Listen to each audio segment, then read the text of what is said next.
Welcome, everybody, to another edition of the Southern Fried Paranormal Chef.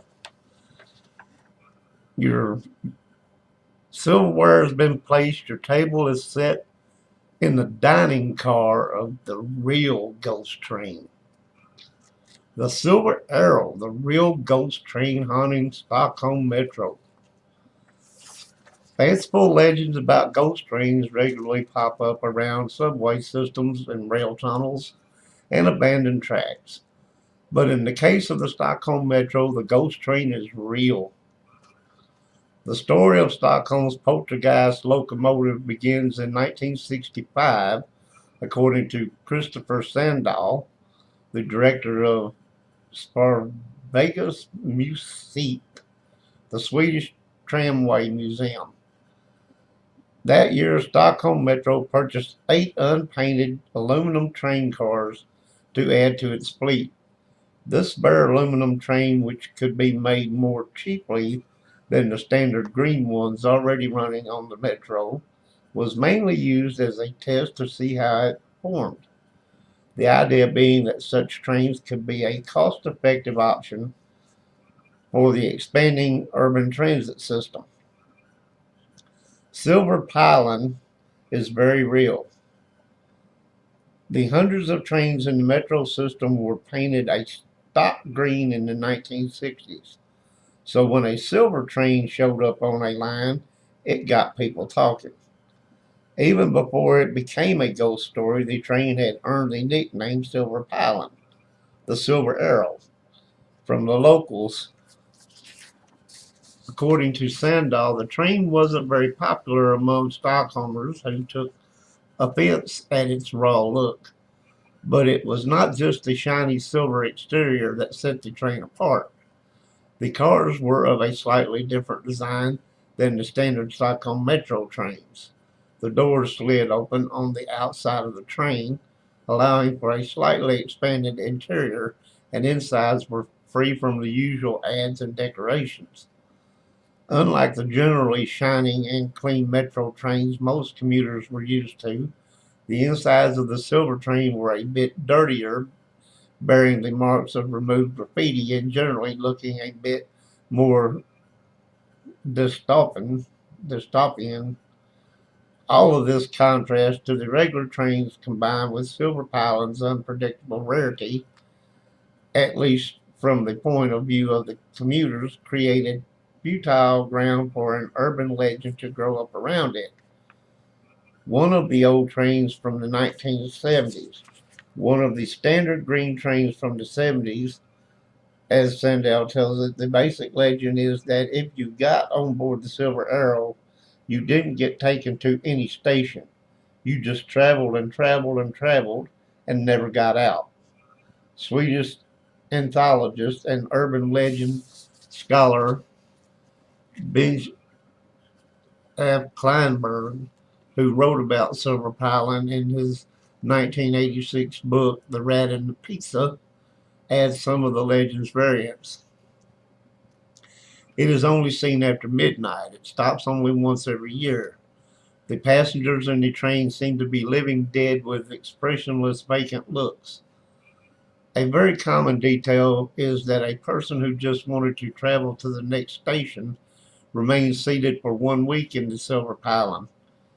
Many girls dared not enter trains which they believed could be the Silver Piling.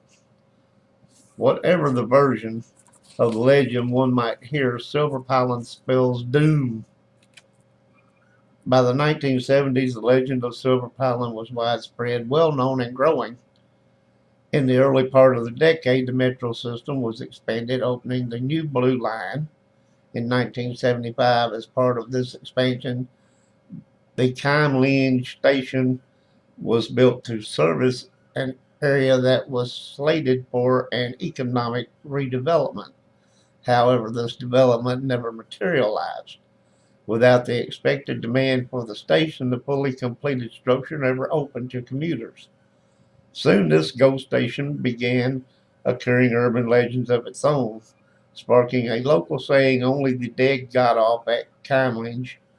Like Silver Piling, Kaimling was blank and unadorned on the inside, without ads or signs, making it look pretty ghostly in contrast to the other bustling stations along the metro.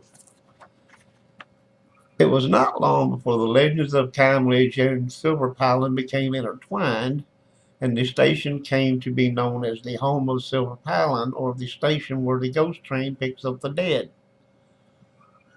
Just like Silver Piling, Kimledge was very plainly real, but stories of the supernatural cling to it like a fog. Kimledge Station, Silver Piling continued to be used in the Stockholm Metro until 1995 or 1996, when it was finally decommissioned and the cars were split up. But the legend continued. I've been working at the Transport Museum for 10 years, Sandell says, and there are a lot of people who know the legend. All the Stockholmers know what Silver Piling is. As Klintberg puts it, the Silver Piling cars have been taken out of service. However, the rumor of a ghost train has survived them. You still hear it, especially among young people. The ghost of Silver Piling lives on in the minds of Metro riders, but the real train hasn't completely disappeared either. According to Sandow, a couple of the cars survived around the country. Half of one of the trains was moved to the Stockholm Police Academy, where it is used as a training setting to teach cadets how to police crime on the metro.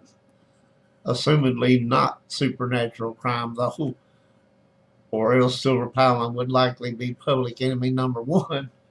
The only other car that is known to remain is located at the headquarters of Haglunds, the Swedish company that built the train. Sandow says it was preserved, and at some point there was a cafeteria installed inside. See, that's why I told you we was going to seat you at a table in the dining car. The stories of Silver Piling still haunt the tracks of the Stockholm Metro, and Kimledge still stands silent and mysterious. But there are still those who remember the truth behind the legends. Have I seen Silver Piling? Sure. Kleinberg says, I have been seated in the metallic trains innumerable times, but I'm sorry to say nothing strange ever happened. So if you ever go to the metro, you might get to take a ride on the ghost train. That's all for this episode, y'all. Catch you later on the Southern Fried Paranormal Chef.